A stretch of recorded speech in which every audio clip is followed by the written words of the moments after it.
Start recording. There we go. All right, welcome everyone.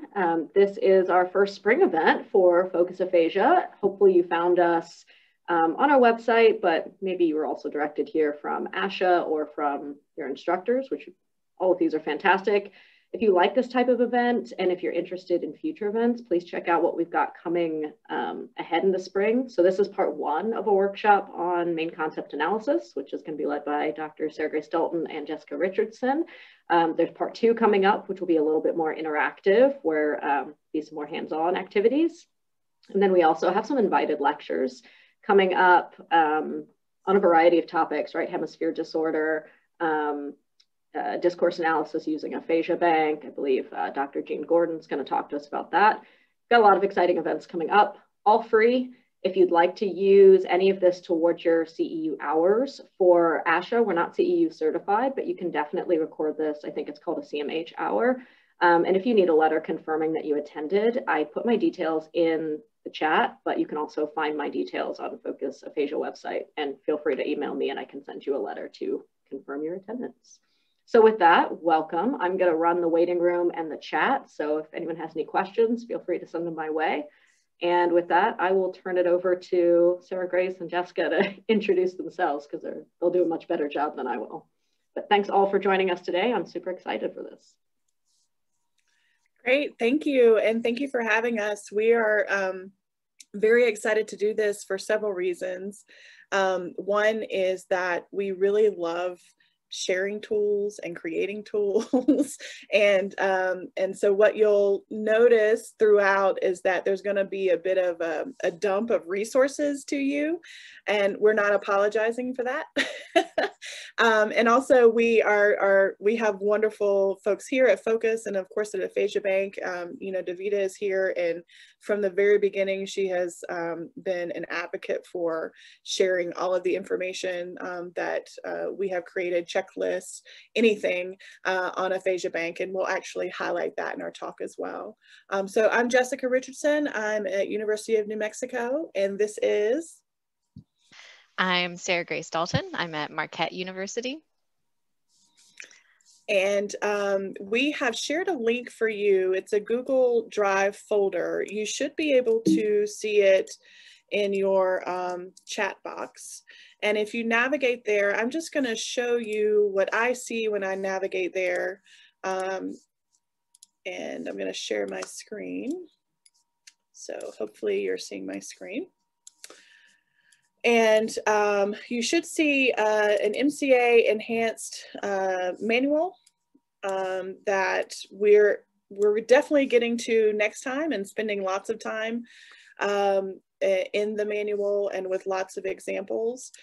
You'll also see readings and resources, and these are essential readings to Nicholas and Brookshire, of course, and we'll be spending a lot of time with that. And then the two of our articles that have checklists and norms, and we'll continue to add to this. And I really, if possible, I would recommend keeping this link because this will be updated over time. The manual is updated constantly. You'll see our manual has a pretty recent revision date of the 23rd.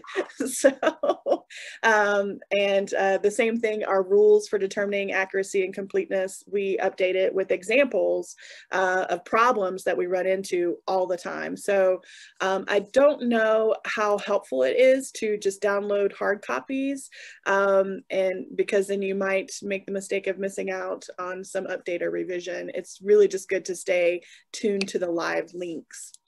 I'm going to start us off just by talking about kind of our plan for this session and the next. And I'll start us off just talking about main concepts and what they are and why we like them or love them. Want to marry them.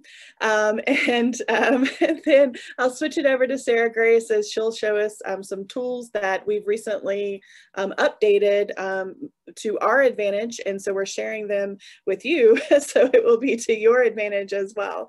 And so I am going to share my screen over here again. Sorry, let me narrow it down so you don't see all of my mess.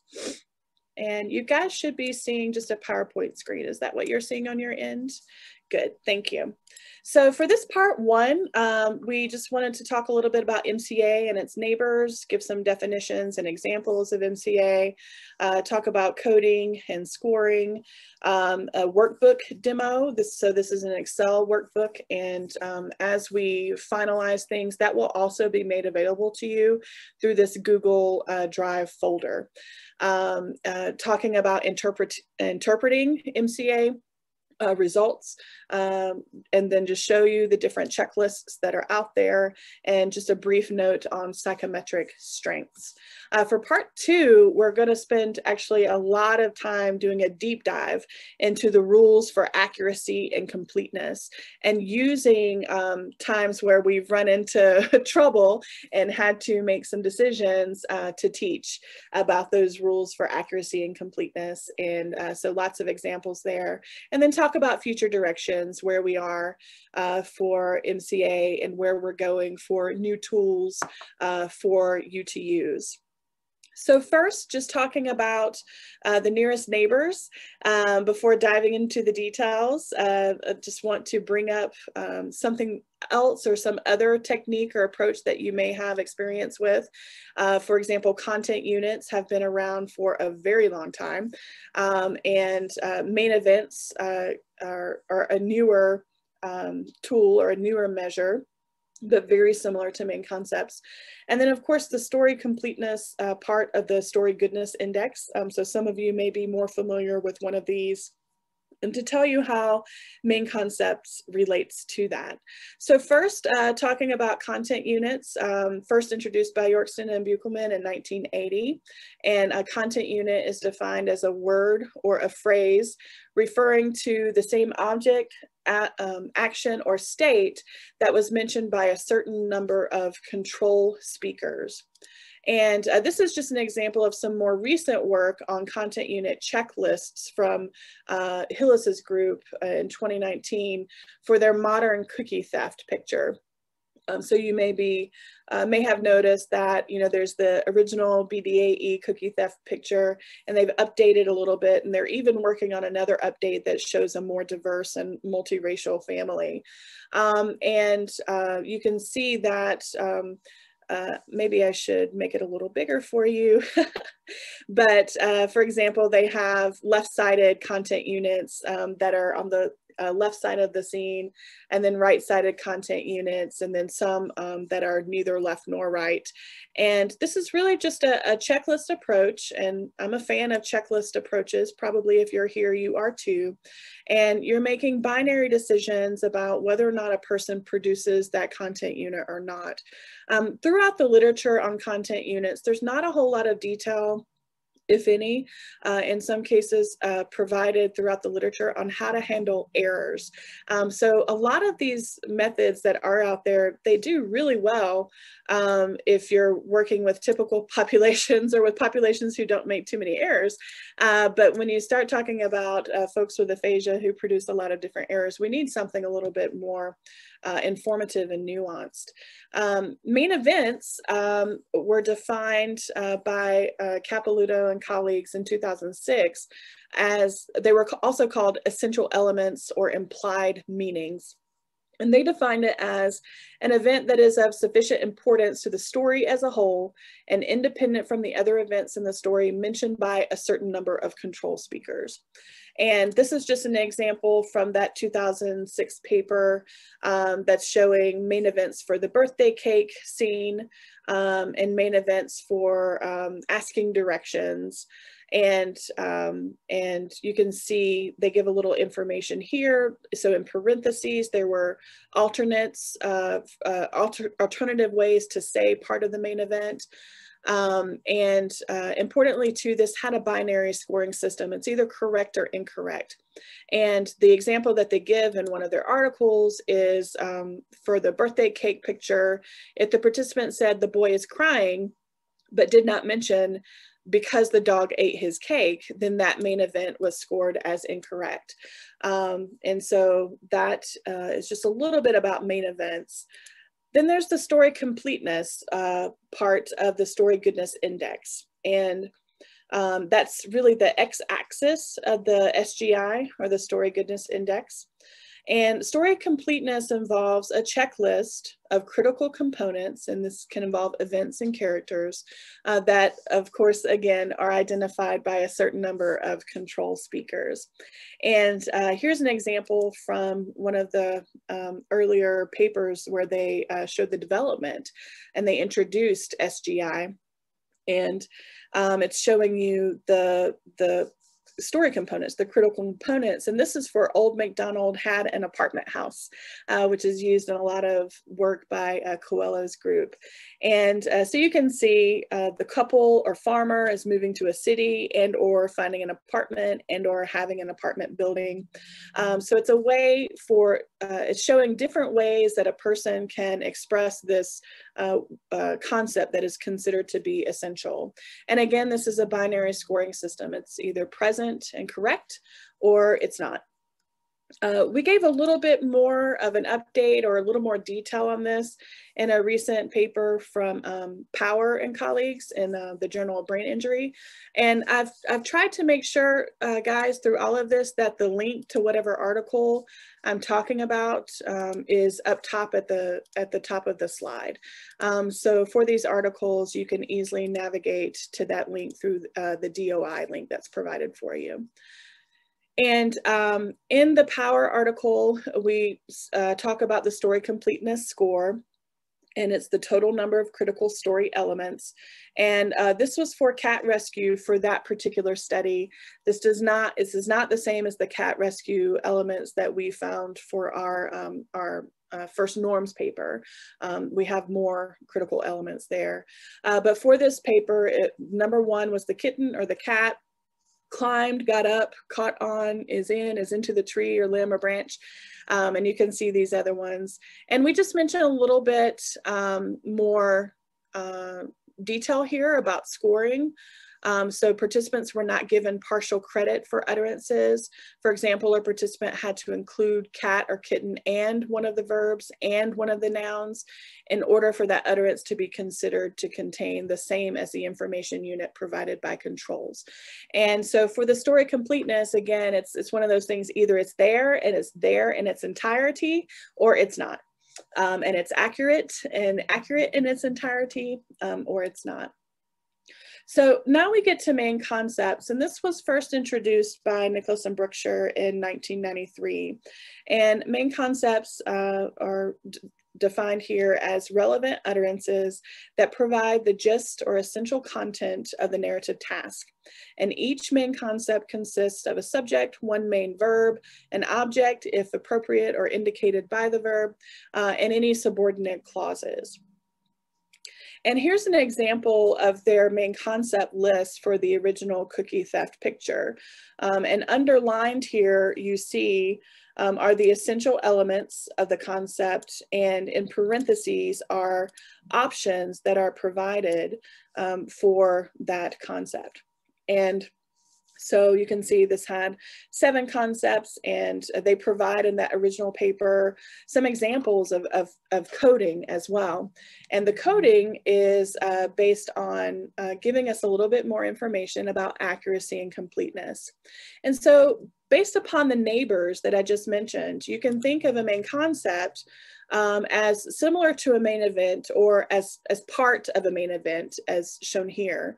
So the longer main event in this example from the Capilouto paper is a man and woman are driving or traveling, and they see or greet or say hello to a farmer on the side of the road. And usually what we found in our main concepts is that a main concept might just be the man and the woman are driving and traveling.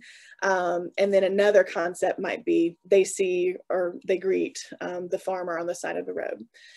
So you can think of a main concept as part of a main event, and within that it contains essential or critical content units, which is the first tool that we mentioned. So this concept of a man and a woman are driving or traveling has 3 essential content units, or 3 essential elements: the man or some acceptable alternative, a woman or some acceptable alternative, and then something for driving and traveling. And importantly, a key and needed feature that MCA adds, or that main concept analysis adds, is that each concept is evaluated for the accuracy and the completeness of each content unit that is contained within. And that measure of accuracy and completeness is really what's missing from these other measures. It's allowing us to still count things that are inaccurate or concepts that are somewhat there but are incomplete. And that is what we need on this landscape of other measures. At least we need to have the option to have this type of tool available to us. So I want to show you an example, and we're going to use Broken Window for our examples that we're walking through for this time and a lot for the next time that we meet as well. And in one of the readings that was provided for you, you actually have, it's the aphasiology article. There are all of the concepts for the broken window. And then you can see also in that same paper, there are the main concepts for Cinderella, which we're not going to dive into today, and also for PBJ. And I hope I didn't make you just go crazy or get sick there by scrolling on the screen. And then there's a follow-up paper where we present for the other aphasia bank tasks of cat rescue and refused umbrella. And we've really been able to we've really enjoyed and benefited from the resource that is Aphasia Bank, and wanted to make sure that we help to provide tools for people to query Aphasia Bank, to use Aphasia Bank, to add to their knowledge. And so it's been really exciting, and it's been a long time. We've been working on this for many years now. It's been really exciting to work with Aphasia Bank and to have their guidance on this as well. So I want to look at some examples. This is just a partial picture of some of the main concepts for Broken Window. And the checklist, as I just showed you and as is available to you in that article, for the main concepts are in Richardson and Dalton. And I want to look for a bit at the example of this second concept, which is the boy was playing soccer. And so in our checklist, we have, okay, the boy is one, you can think of it as CU within that concept. So it's one content unit or one essential element within that main concept. And then something related to playing or was playing, and then soccer is the third. So this one concept has three essential elements. And then within that concept, we try to list as best we can some alternatives. So for the boy, it could be he, since the referent is unambiguous. Some give the boy a name. Johnny is very common. And we have some questions that have come to us recently about the gender of this boy, and we may address that next time. We're not going to have time for that today, but it may come up in our talk next time. And then for playing, it could be is kicking, kicks is practicing, and then for soccer, it could be with the soccer ball, with the ball, or with the football, if it's culturally appropriate, if they're not from the US and soccer is football. And then we give a little bit more, like he has a ball or he has a soccer ball does not necessarily count towards this concept, because this concept is really about boy, action, ball. There are, of course, some caveats to that. When we get to the rules for determining accuracy and completeness, we'll revisit that. And that's why we really need a whole different session just on rules for determining accuracy and completeness. The way that I think about it is, again, looking at each essential element and then evaluating it for its accuracy and its present. And then combining all of those things together lets us know what kind of code to give to that main concept. So walking through the codes, in this example, if they say something that is accurate for boy, something that is acceptable here, accurate for playing, and accurate for soccer, then this is an accurate and complete concept, which is an AC, and it contains all elements of the main concept with no incorrect information. And I am not monitoring chat. Brielle, please tell me if I need to do that. Nope, you're all good. Okay, sorry, I just saw it popping up and I'm like, oh no. All good. Just yell at me if I need to stop and answer a question. Okay, will do. Thank you. And then here is just another example. If they say boy, something for boy accurately, if they say something accurate for playing, but they don't say soccer, then this is an AI, or accurate and incomplete. So it contains no incorrect information. So none of these inaccurates are checked off here, but it did leave out at least one essential element. And so this is an accurate and incomplete, or an AI. Some other examples is if they have accurate for boy, accurate for playing, but inaccurate for soccer. Let's say they said baseball, or if they said football, but it wasn't, culturally appropriate for them to say that. Or inaccurate for boy, accurate for playing, and inaccurate for soccer.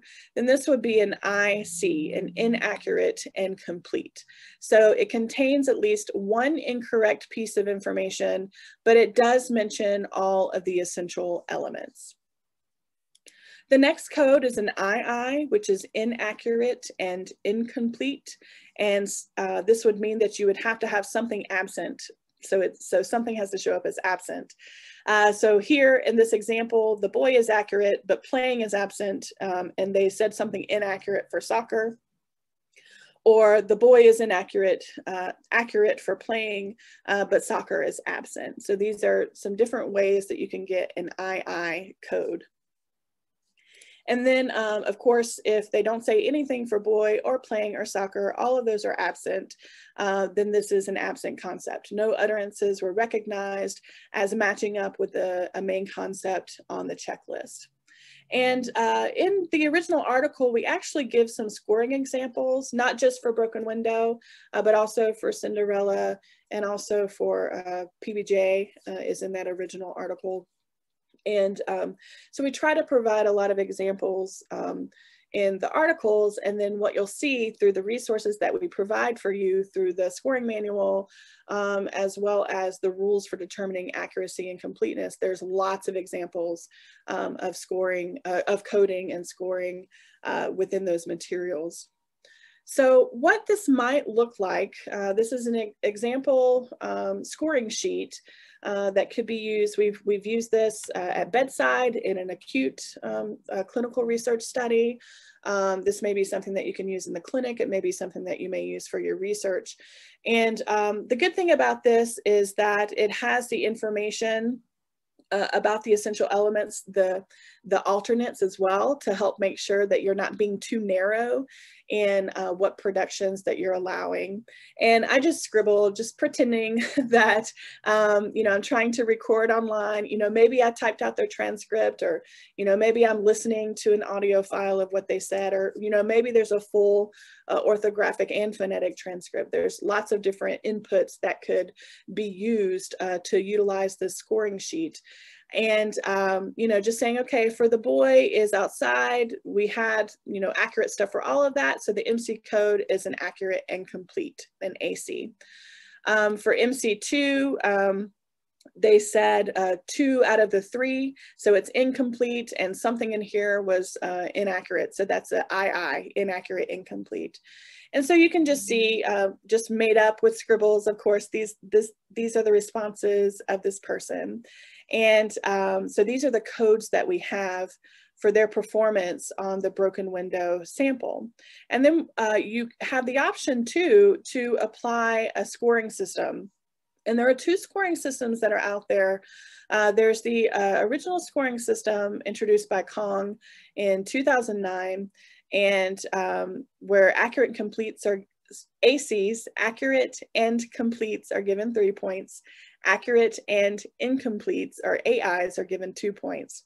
And IC and II, so inaccurate completes, inaccurate incompletes, are collapsed into a single category, and they get 1 point. And then absent, of course, 0 points. And then we introduced an alternate in 2016 where we split out the IC and the II, giving a little more credit to the inaccurate and complete scores, just 1 more point, because we didn't want to kind of penalize one type of a paraphasia over another. And so that was our rationale. And we talk a little bit more about this in the manuscript. So you have two choices to apply the scoring. And so in the example that I've given, we've applied the Richardson and Dalton scoring system so that the accurate complete gets 3, the inaccurate incomplete 1, accurate incomplete 2, absent of course 0, AI 2, absent 0, AC 3, AI 2. And you know, maybe you didn't have time or didn't want to or need to scribble whatever it was that the person said down. Maybe you just circled the stuff that was accurate, like we have in a lot of our other testing measures. You know, if they said it, if it was present, you just circle it, and then only write down things when it was inaccurate. So that's just an example. Another way of potentially using this type of worksheet, a scoring sheet, to come up with a score. I'm going to turn it over now to Sarah Grace so that she can walk you through the workbook that does this, and is definitely a very good place for you to start with training. If you're worried about reliability, this is going to be the perfect tool for you. And I'll let her walk through that and then finish us out for this morning.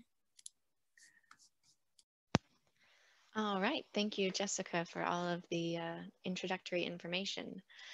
So I am very excited about this Excel spreadsheet. And as Jessica mentioned, it has come into being because as we were training graduate students and undergraduate students in our labs, we realized that we needed to provide them with a little bit more external support as they were first, diving into main concept scoring, because it can be tricky to keep all of the different rules straight and remember what it is that you're looking for.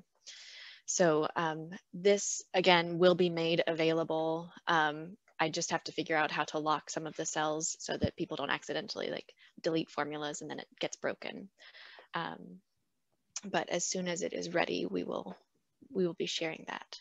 So I am going to share my screen now. Sorry, normally our university uses Teams, so I'm a little bit slower at the Zoom navigation. Okay, so hopefully at this point, everybody can see the Excel spreadsheet. Let me know if that's not the case. Yes, we can see it. Okay, perfect. So about to say, I'm going to assume from the silence that it's good. All right, so what you see here is each of the main concepts for the broken window story are listed on the far left side of the Excel spreadsheet. In this second column is a spot where you could place a participant's utterances if you wanted to type those out. And then we've broken out each main concept into its essential elements. So as you're using this Excel spreadsheet, you would certainly want the checklists from the published articles up beside you so that you could see, what alternatives should be given credit as well. But, for simplicity's sake, we just included kind of the main essential element. And then in the checklist here, you are able to decide for each essential element if it is present, and or absent, and then if it is present, whether it is accurate or inaccurate. And this has been, I think, really helpful because it provides this immediate visual feedback of, yes, I have coded this element, and I know whether it is, accurate or inaccurate or absent. So accurate essential elements are given a kind of a green background and they have that accurate checkbox. If this individual, for example, said that the boy lives outside, lives would be an inaccurate verb, but the rest of the essential elements are there. So we would code lives as inaccurate. Nope. And then we would code outside as accurate. And so here we would see that we have all 3 of the essential elements are present. So we only have to make a decision about the accuracy. So we know it's going to be complete because all of the essential elements are present. And then because we've coded 1 as inaccurate, we know that this has to be inaccurate complete. And so again, that just kind of simplifies things for when you're first beginning, making that decision of, is this accurate incomplete, or is this inaccurate and complete? And then as you see this, the main concept score box automatically updates, you know, based on the code that you check on. And you can see I've color coded each of the cells so that once you select the MC code, this box also updates. So absent is going to be red, accurate complete is green, and then both the AI and the IC codes are shaded yellow. And again, that's to kind of represent that there is an error here, but that phonological errors are not any more or less errorful than semantic errors, and so they count kind of against you the same amount. And then if there is both inaccurate information and missing information, so for example, for the ball broke a lamp, if an individual said baseball and lamp, there's both inaccurate for baseball and missing information for broken, and that is coded as orange. And then down at the bottom of this, we have, I can zoom in a little bit, the Richardson and Dalton composite score. So that is using column F to calculate the Richardson and Dalton composite score. But we also have the Kong composite score calculated down here. So you can get both of these at the same time, so that you don't have to go and do different calculations. This also gives you the number of each code that has been assigned, and then the main concept attempts. And so main concept attempts are just the sum of AC, AI, IC, and II codes, which gives us some information about, at the very least, even if they weren't totally successful, how much of the story were they trying to get out? And so you can see, they attempted 5 of the 8 main concepts, which is not bad. And then, with varying degrees of success. All right. So any questions about this Excel spreadsheet before I move over to interpretation? There was just one chat from Karen, and she made a good point of mentioning the protocol instructions for having someone do these tasks is on Aphasia Bank, and we've actually linked that in the chat. Yes, that is true. Okay, all right, so we'll dive into the discussion a little bit. One more question, Sarah Grace, sorry. Mick is asking, is there a way to automatize the MC code column, or is it better for that to be manual? Yeah, that is a really great question. And it's certainly something that we would like to be able to do. I have not yet found a way to make that happen in Excel. So if you have an idea and would like to share it with us, we would absolutely be open to that. We are always interested in refining these tools and making them more useful. Yeah, and I've been working with some if-then codes. So we'll see how that goes out. And then we'll talk about in the next session with you about future directions, because we're working with various folks on different apps or other programs for this to make it even more friendly. And we'll touch on that next time.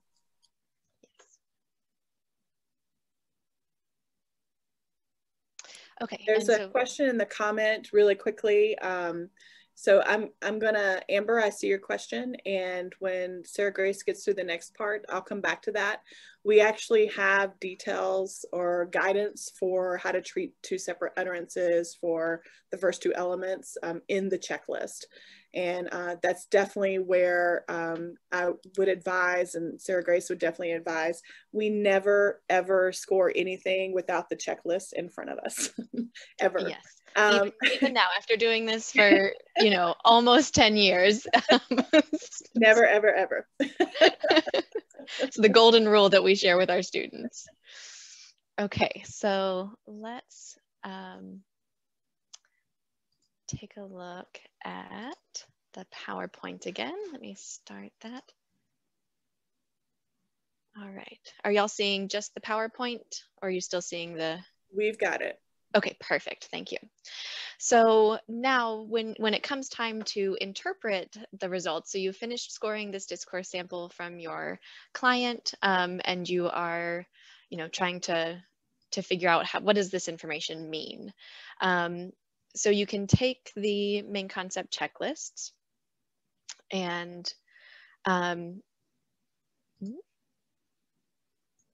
again, you'll have the number of AC statements, the number of AI statements, the number of IC, II, the number of absent main concepts, how many attempts they made, and then the 2 composite scores. And with this information, you can then compare to the norms that have been published in Richardson and Dalton 2016 and 2019, and then Dalton and Richardson 2019, I believe it is. And so that's what I have here. So we have our sample kind of pretend participant. And here on the left in this table, you can see the number of, or how participants who are not brain injured perform on the broken window story, and also how in just kind of the whole population of individuals with aphasia perform. In the tables, there are also breakdowns for each of the aphasia subtypes, or most of the aphasia subtypes, but for simplicity's sake, I'm just showing the healthy controls and the PWAs. And so as we look at the Richardson and Dalton composite for this individual of 8, we can compare that to both the healthy controls at 16 to almost 17 main composite score, and then for individuals with aphasia, a composite score of 8.7, and see that this individual is producing less information than we would expect if they were a healthy control. When we look at the AC, the number of AC codes, we see that this individual has produced 1 AC code. And when we compare that to the control population, they are producing on average about 5 accurate complete codes. So again, far less than we would expect for a healthy control. They produced 1 AI code. So that's about on average with individuals with aphasia. They also produced 1 IC code. So that is, again, closer to our individuals with aphasia. IC and II codes are relatively infrequent overall, but when they are present, they are highly indicative of an aphasia diagnosis. As you can see, the healthy control individuals, none of them actually produced an inaccurate and incomplete statement for the broken window picture sequence. And then very, very few of them produced an inaccurate and complete statement at that point 1. And then in terms of the number of absent main concepts, again, we can see that this individual, our kind of example individual, has 4 absent main concepts, which is more than you would expect to see from a healthy control, and has about the same number of attempts as we would expect to see from a person with aphasia, fewer than we would expect from an individual who is a healthy control. So, this very clearly situates this individual in line with performance of individuals with aphasia, and pretty clearly outside of the average healthy control performance. So taking the table and our participant performance, we can then take a look at some of the box plots that we've provided in the manuscript. And this particular box plot is showing the main concept composite score for broken window. And so our healthy controls are in the far right in the black box plot. In green are individuals with Broca's aphasia. In blue, individuals with Wernicke's aphasia. Yellow is individuals with conduction. Gray is individuals with anomic aphasia. And then red are individuals who scored above 93.8 on the WOB, but who had had a stroke and who continue to report residual language difficulties. So they get called a lot of things in the literature. I think we have recently settled on latent aphasia, but in this paper we were referring to them as individuals who are not aphasic according to the WOB, but not making any statement about because they're continuing to report language difficulties. And so when we look at the main concept composite score for our individual of 8, we see that if we look at the average in our box plots, that's about average for individuals with Wernicke's aphasia. It would be a little bit above average for individuals with Broca's aphasia, a little bit below average for individuals with conduction. So it feels pretty safe to say that this individual is falling somewhere in this range. And again, it's very clear that this individual is performing well below what we would expect for a healthy control. Not totally outside of the range. We did have some outliers in the data who performed that poorly, but overall, much more poorly than we would expect. If we look at just the accurate and complete main concepts that are produced, we once again see that with just a single AC concept, that this individual is performing much more in line with an individual with a severe aphasia and very much not like an individual who is a healthy control. And so this information can help you situate where this individual might be in terms of their diagnosis, but it can also help us kind of determine as therapy, as we're designing our therapies, what we want to target. So individuals who produce a lot of accurate but incomplete main concepts, we might want to just focus on increasing their general productions or working on getting more verbal production out. For individuals who produce a lot of inaccurate complete or inaccurate incomplete codes, we might want to focus on honing in and getting just those accurate words and trying to limit perhaps the other things that might be inaccurate and might make it even more difficult for a communication partner to follow along. So in that way, you can look at these individual error codes and see if there's a high preponderance of one kind of code, maybe we want to handle that in a particular way. Okay.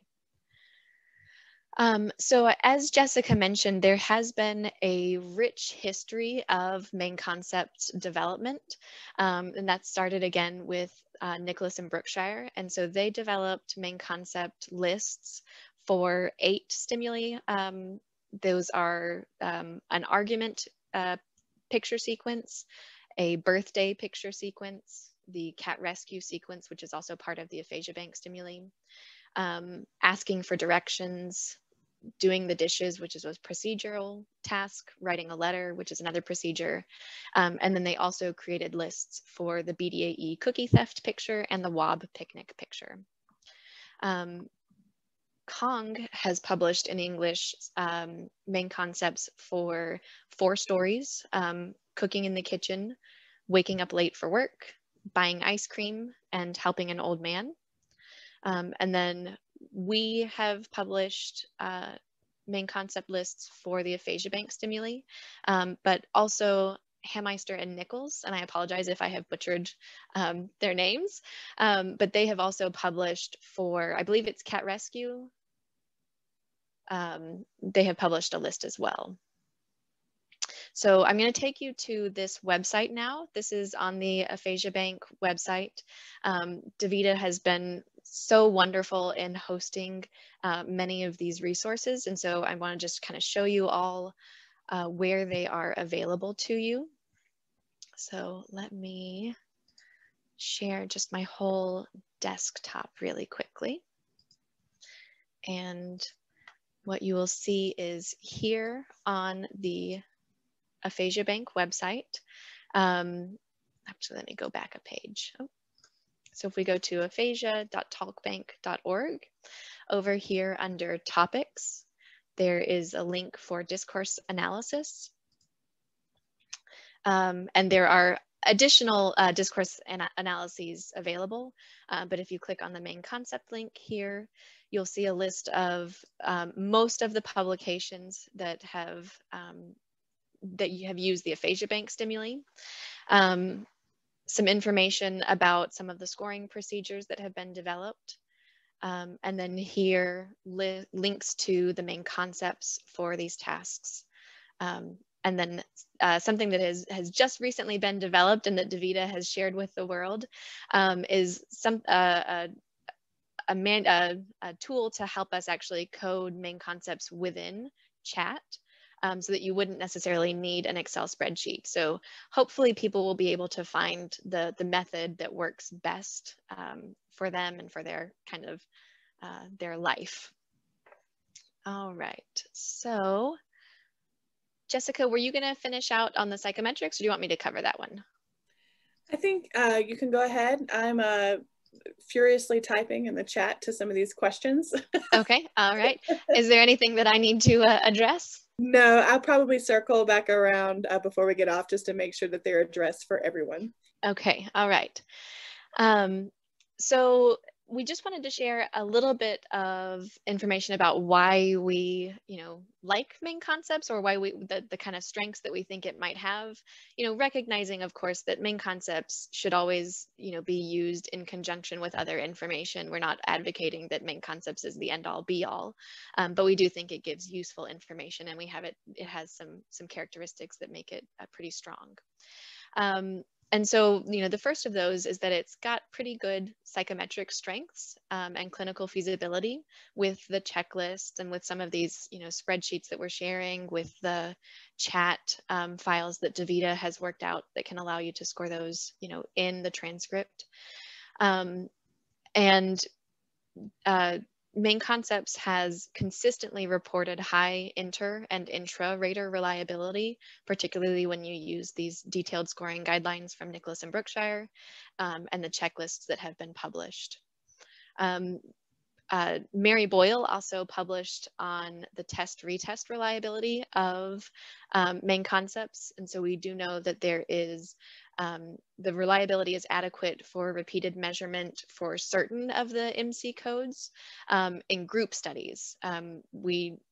We don't know yet about individual use, and that's one of the things that we're interested in investigating more, is looking at, if we combine samples. So right now we've been talking primarily about broken window, but we have all of the tests, or all of the tasks for Aphasia Bank developed. And so if we combine those, can we get a stable enough estimate that could be used for repeated measurement in a single individual to track therapy progress over time? Main Concepts are also sensitive to differences between control speakers and persons with aphasia, as well as between persons with different profiles or subtypes of aphasia. And we've also recently demonstrated that MCA is sensitive to the deficits seen in primary progressive aphasia as well. And then finally, we do know that main concept analysis correlates with standardized measures of overall aphasia severity, confrontation naming for some subtypes, but not all. So in confrontation naming, it correlates, MCA correlates well for individuals with Broca's and Wernicke's aphasia, but not for some of the milder fluent types. It also correlates with listener perceptions, conversational abilities, communication confidence, and life participation. And some of those publications are forthcoming as well to giving that information. Okay, I think that is it. I think we've got just enough time for some questions, or to go over questions that have been coming in. Yeah, there's been great conversation in the chat. Wonderful. So Amber had asked, can you use two separate utterances for the, can one utterance count for the first two concepts? And I gave a guidance from our original checklists. And so you can see that in the chat box. We actually do try to provide guidance here. And let me pull that back up and I'll share my video. Try to be faster and efficient. Because wow, that time really flew. Yes, it did. So the example here, hopefully you're seeing that on your screen, is, you know, sometimes this concept was combined with number 2 in a statement like the boy was playing soccer outside or the boy was kicking the ball in the yard. The statements would receive full credit for both concepts 1 and 2. And so that was one of the great questions there in the chat. Another was Leora bringing up some really, a really great point about, you know, how some of these have more grammatical or syntactic elements rather than just semantic. And so, you know, is main concepts just a semantic measure? Is it, you know, something else that's combined? And, you know, I would say as is, and as, you know, some of the other checklists, not ours, that are out there as well, some of them definitely have some more grammatical measures in them. And she was basing this on the boy was outside. Was is more grammatical than semantic. Well, we certainly had the same conversation when we were doing the refused umbrella story. One of the concepts is it is raining, and we were like, what is the like essential element? It, can we really have it as an essential element? And I think we ended up saying it would be, but we definitely have had that conversation and kind of trying to figure and that out. I mentioned too, you know, part of this is these come from, you know, whatever the control speaker said, and control speakers are definitely more inclined to produce these grammatically correct sentences. But, you know, I also mentioned this only a handful of concepts that are affected by this. And, you know, Sarah Grace and I'm pretty sure other developers of checklists, I can't speak for them, but I think probably they think this way, is that we're not intending for these to be static.